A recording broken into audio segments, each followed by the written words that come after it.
We rely on structure. It is the invisible scaffolding of modern life. The contracts, the quarterly reports, the flight times. But nothing defines that structure more ruthlessly than the calendar. We treat it like math, a perfect neutral mechanism of astronomy and arithmetic, charting the rotation of our orbit down to the microsecond. We use it to plan births and deaths, wars and holidays. We trust that sequence, that absolute march of days, weeks, and months implicitly. Yet, for a tool designed to measure objective truth, our calendar is riddled with anxiety, driven not by solar physics, but by human fear. Look closely at the months. They are not equals. They are not balanced. We have allowed an entire perfect system of chronological logic to be thrown out of alignment, year after year, century after century, simply because of a whisper, a rumor, so powerful it became administrative law. I have spent years in the quiet corners of forgotten archives, sifting through the dust of dead empires and bureaucratic memos, and what I found wasn't a formula for time. It was a testament to panic. The deepest kind of panic, the fear of the void, the fear of the uncontrollable start. Think about the year you live inside. Why are 7 months 31 days long, 4 months 30 days long? And then we have one outlier, a fragile thing that trembles between 28 and 29. February. It is the orphan of the clock, the month systematically curtailed, pruned back, almost surgically removed from the flow of standard time. Ask an accountant, a historian, or a child, and they will give you the same sanitized answer about Julius Caesar or Pope Gregory adjusting the leap year cycle. They will tell you it as purely mathematical maintenance. They are wrong. The truth I unearthed, buried deep beneath the official edicts and the astronomical charts, is far more unsettling.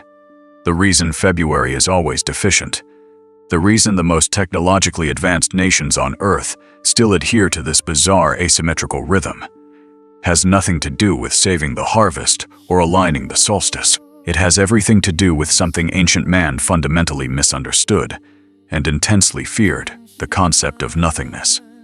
The gap, the empty space. This is not just a story about how calendars were made.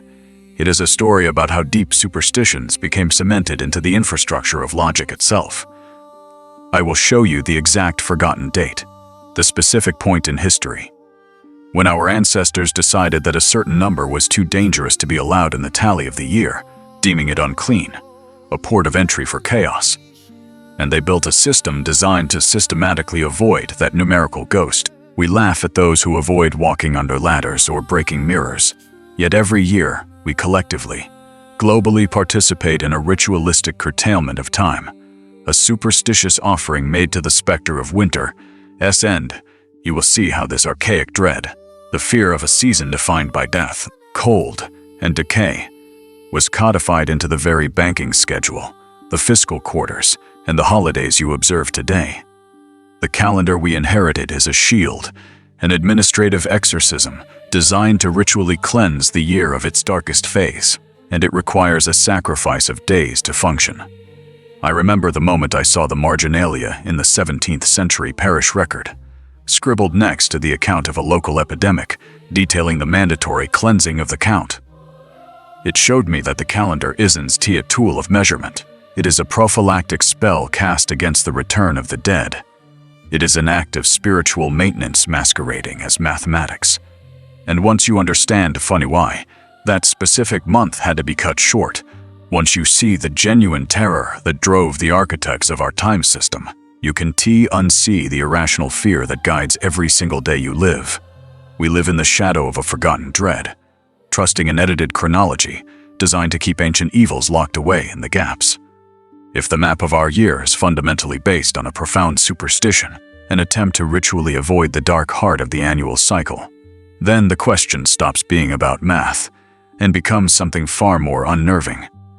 How much of your highly organized, rational modern life is actually being governed, moment by moment, by the superstitious calendar of the dead? When we look at a printed year, the tidy rows of numbers and boxes, we see efficiency, we see logistics, we see a neutral grid designed solely to manage appointments and deadlines. This is the surface story, the one the modern world insists upon. But the deeper I dug into the etymology of our temporal units, the more obvious it became that the calendar is not a neutral tool. It is an artifact of ancient coercion, a psychic blueprint layered over reality, telling us not just 20 to work, but 20 how to feel. The real origin of the calendar we use, the source of its strange, enduring power, is not mathematics, but prophecy. The oldest surviving calendars were not designed by astronomers looking for geometric perfection. They were designed by priests and mystics, attempting to negotiate with the unknown. They measured time not just to predict the tides or the harvest, but to identify the moments when the gods were most likely to listen. Or, more terrifyingly, the moments they were most likely to look away. We break our lives into the unit of the 7-day week, a standard so pervasive it feels biological. But why 7? It is a number with no natural anchor in astronomy. Divorced from the lunar cycle and the solar year, 7 exists because of the 7 classical wandering stars and the 5 planets visible to the naked eye. In Babylon and ancient Rome, these celestial bodies were not spheres of rock and gas. They were deities of immense volatile power, and they were deemed to take shifts, ruling the earth for 24 hours at a time. This assignment was the first and most profound act of superstition that runs our lives. Naming the days was not an act of cataloging, it was an act of submitting. Monday belongs to the moon, Lunamani, associated with emotion, water, and instability. Tuesday, ruled by Mars, Torntu, is the day of conflict, ambition, and iron.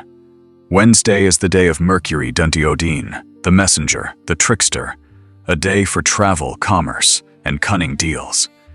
Each day was infused, at its core, with an astrological constraint, a personality that dictated what should, or absolutely should not, be attempted.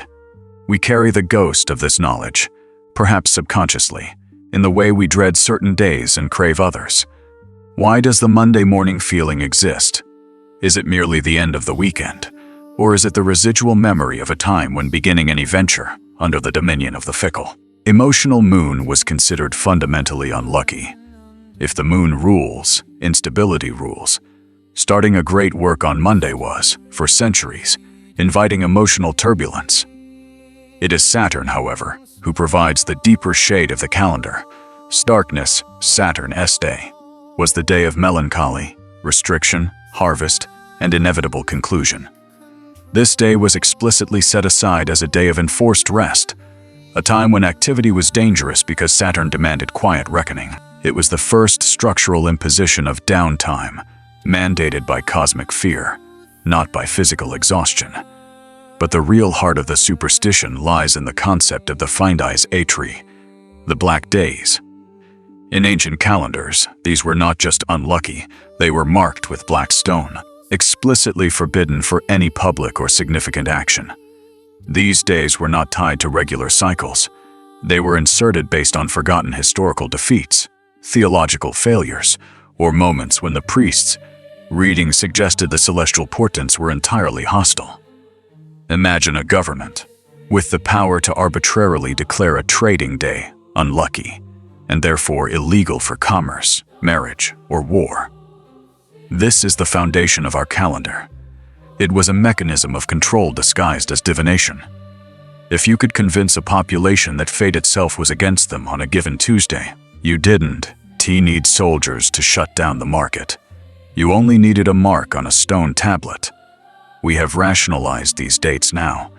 We call Saturday and Sunday the weekend, a social convenience. But we still adhere to the ancient command, or rest, or face the consequences of the gods. Asterisk. And then there is the date that most clearly reveals the calendar's sinister heritage, Friday. We associate Friday with the shift to relief, the end of the working week. But historically, particularly within the US-UK religious and cultural background, Friday has been poisoned by misfortune. It is the day of executions, betrayal, and catastrophic endings. Though linked to Venus Friggin Freyja, the goddess of love, its cultural weight is immense, primarily due to its association with major religious tragedies. This historical weight culminated in the medieval period, where Friday became synonymous with occult risk. The fear wasn't confined to a single day, but to the specific findy intersection of time and number. And here we touch upon the true mechanism of the superstition that runs the calendar, the intentional placement of historical trauma onto an otherwise neutral grid. What happens when a deeply rooted fear of a temporal unit, like Friday, collides with a numeric sequence that has also been deemed inherently flawed? It creates a day like Friday the 13th, a date that our modern, supposedly rational minds dismiss as folklore, yet which still costs industries millions in stalled contracts, missed flights, and postponed surgeries every year. It is the perfect convergence of ancient astrological fear and forgotten historical event. I am not talking about general historical malaise. I am talking about a specific chilling event occurring on a forgotten black day in the heart of Europe that irrevocably encoded the 13th day of the month with the deepest form of treachery and fear. This event did not just cause fear for a generation. It caused a fear so total and so strategically enforced that it became a foundation of Western superstition, binding us to a cycle of arbitrary dread. A fear that, once you see its origin, makes trusting any date on that calendar almost impossible. I find that the distance between high-minded theory and the grime of the street is often measured in human anxiety, and no piece of legislation illustrates this better than the mandated loss of time. We can speak academically about the slow drift of the Julian calendar, how the calendar year was 11 minutes too long, causing Easter to float dangerously far from the spring equinox. That is the rational side, the side history textbooks prefer. But the common man, the laborer, the tenant farmer, they don't read the astronomical tables. They only know what the sun does and what the landlord demands. In 1751, Britain was still adhering to the old Roman system, lagging behind Catholic Europe by those crucial 11 days.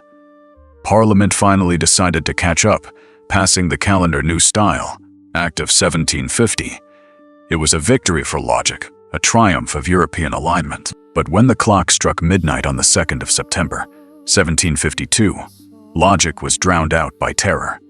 The next morning, by government decree, was not the 3rd of September. It was the 14th of September. I imagine standing there, in the humid, stinking air of London, the silence broken only by the criers announcing the theft. 11 entire days, yanked out of existence like bad teeth. This was not an abstract concept. This was material reality being shredded. If the superstition that runs your calendar is the fear of cosmic disorder, the forgotten event that proves its power is the hysteria of 1752.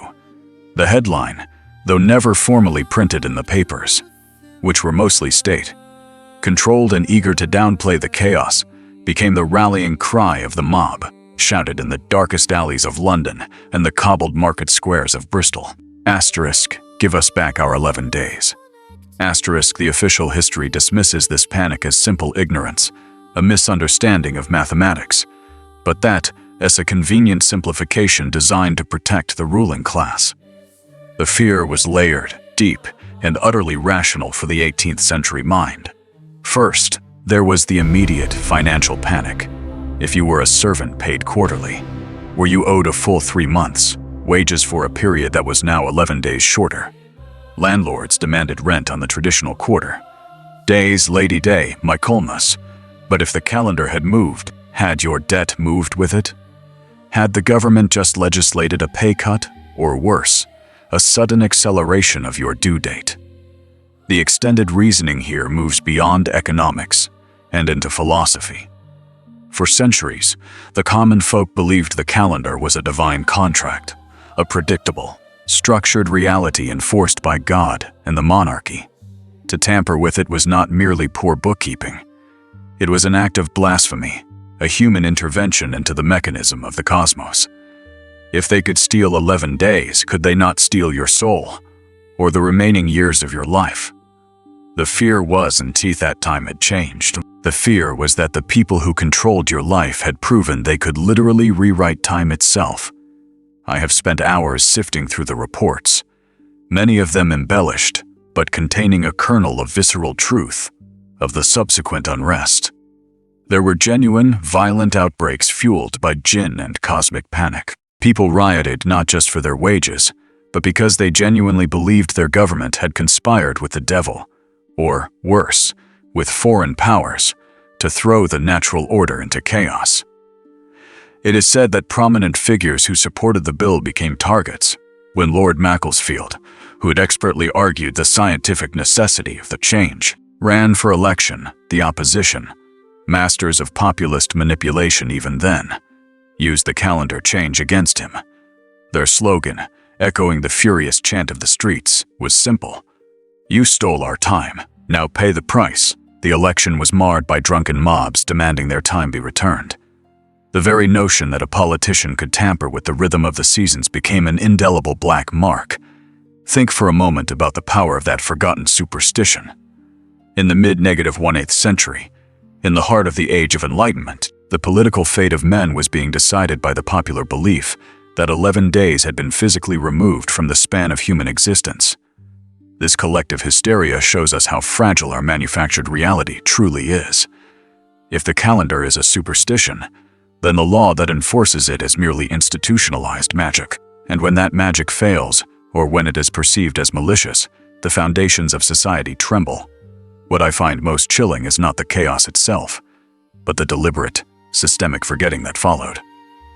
The elite quickly suppressed the narrative of the riots, painting the protesters as savage, uneducated fools who could grasp simple arithmetic. The official record suggests only minor confusion. But I know that somewhere in the historical subconscious of the US and the UK, nations founded on a strict adherence to dates, contracts, and scheduled appointments, there is a deep, primal mistrust of the calendar, a suspicion inherited from those angry September days.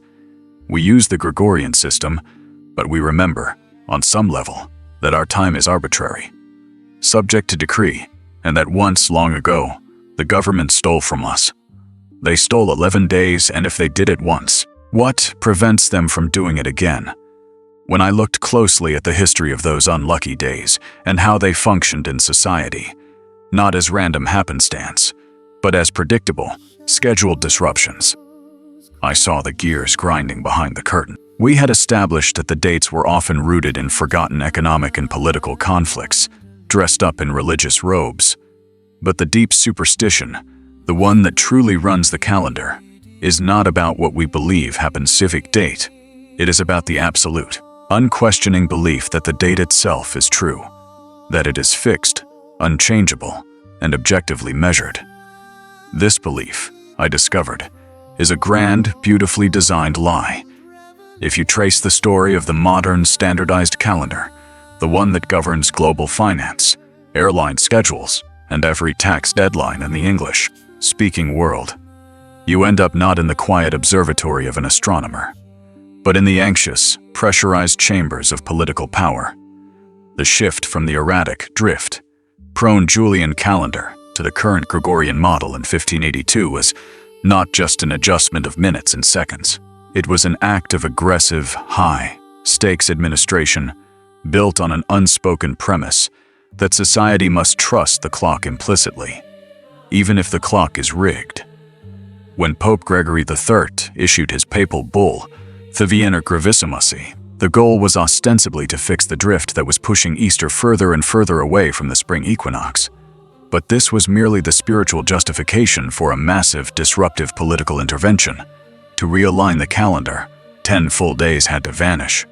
Thursday, the 4th of October, 1582, was followed immediately by Friday, the 15th of October, 1582. Think about that for a moment. 10 days, just erased from the record, as if they never occurred. We tend to read this as a historical footnote, a necessary calculation. But imagine the sheer, raw panic this caused across the continent. And later, in the US-UK territories, which resisted the change for nearly 2 centuries. What happened to contracts based on 30-day terms?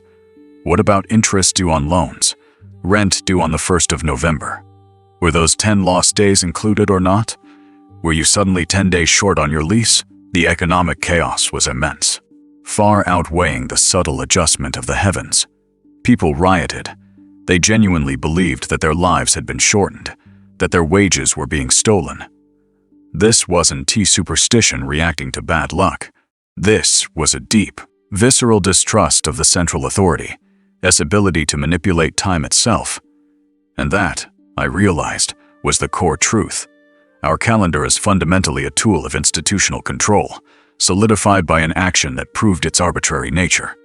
The English-speaking world resisted this popish plot calendar for generations, holding on to the old Julian system until 1752, when the demands of global trade and colonial administration finally forced the issue.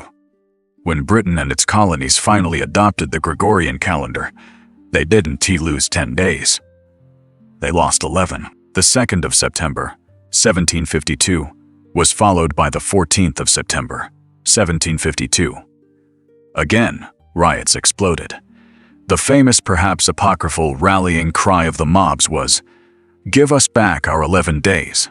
This was not merely about religious alignment. It was the realization that the rhythm of their lives, their birthdays, their market days, their holy days, was entirely at the mercy of parliamentary decree. Our greatest calendar superstition is the belief that the government cannot steal time. But in 1752, they proved they could. This is the hidden detail that reframes everything. Every modern attempt to manage unlucky days, every superstition tied to the new year, every celebration of a fixed date, it all rests on an administrative solution designed purely for institutional stability, financial standardization, and the projection of centralized power. The measurement of time was standardized not for accuracy, but for accountability. When you look at our modern life, tethered so tightly to the clock and the spreadsheet, you see the enduring success of this arbitrary intervention. Every single person in London, New York, or Sydney operates under a psychological contract forged by those lost days. We trade the messy, organic reality of cyclical time, the seasons, the planting, the natural drift, for the clean, linear, absolute authority of the calendar year. The calendar, then, is not a map of the universe. It is a ledger. It allows us to calculate compound interest, track cargo across oceans, and crucially, know exactly when to levy a tax. The superstition is en su in avoiding the number 13. It is in trusting the numbers we finally accept. Terrifying knowledge that if the financial or political structure demanded it, our dates could vanish again. They are nothing more than marks on a page, upheld by collective agreement and the power of the state to enforce that agreement. This realization cuts through the noise of specific dates and rituals. We think we are superstitious about luck, but we are truly superstitious about order. We fear chaos, and the calendar is the ultimate defense against it. It is the ultimate framework of predictability. And the moment we scratch the surface, we see that the framework itself was arbitrarily bent and nailed down by human hands purely for the sake of administration. The deepest, most dangerous superstition is that the fixed date on your wall is sacred. It is not sacred. It is a carefully managed, politically expedient fiction that we have all agreed to treat as truth, because the alternative, living without the measured constraint of time, is simply too terrifying for global bureaucracy to contemplate. We trust the calendar because we need the order, even if we know, somewhere deep down, that the order was bought at the cost of 11 stolen days. And if they could take 11, then what is stopping them from subtly shifting the definitions of our time now? The question isn't to what superstition runs your calendar, but who runs the superstition. And the answer is always the same: those who keep the books. I suppose that's the real transaction we make when we agree to live by a calendar. We trade the dizzying complexity of true astronomical movement for the comforting illusion of human control. We don't just measure time. We tame it. We section it. Name the sections after forgotten gods or ancient anxieties. And then we pretend the resulting schedule is perfectly rational. When I close the file on this particular piece of history, what stays with me is the fragility of the structure. We are living inside an engineered belief system, a shared hallucination of order. The traditions we dismissed as quaint, the fear of a specific date, the mandatory pauses, The arbitrary starts and stops are not errors in the clockwork. They, fighty, are the clockwork. They are the clockwork. They are the quiet, rhythmic tapping that keeps us marching forward, ensuring our collective adherence to rules established not by science, but by a fear of the unpredictable. It makes me wonder who we really are. Are we the sophisticated architects of the 21st century, masters of logistics and digital precision, or are we still the villagers, kneeling beneath a nervous moon, praying that the man who wrote down the dates didn't make a terrible, catastrophic mistake? The greatest trick of the calendar is that it convinces you that you possess your time, but the documents suggest the opposite. Time possesses you. It dictates your pace, your rest, your commerce, all based on a delicate, sometimes superstitious framework cemented centuries ago. Now, every time you glance at your phone, every time a meeting is scheduled or a birthday is marked, you are participating in the longest running, most successful ghost story ever told. A story where the ghosts are the dates themselves, whispering their demands across the centuries, and you cannot unsee it. The superstition is embedded in the numbers.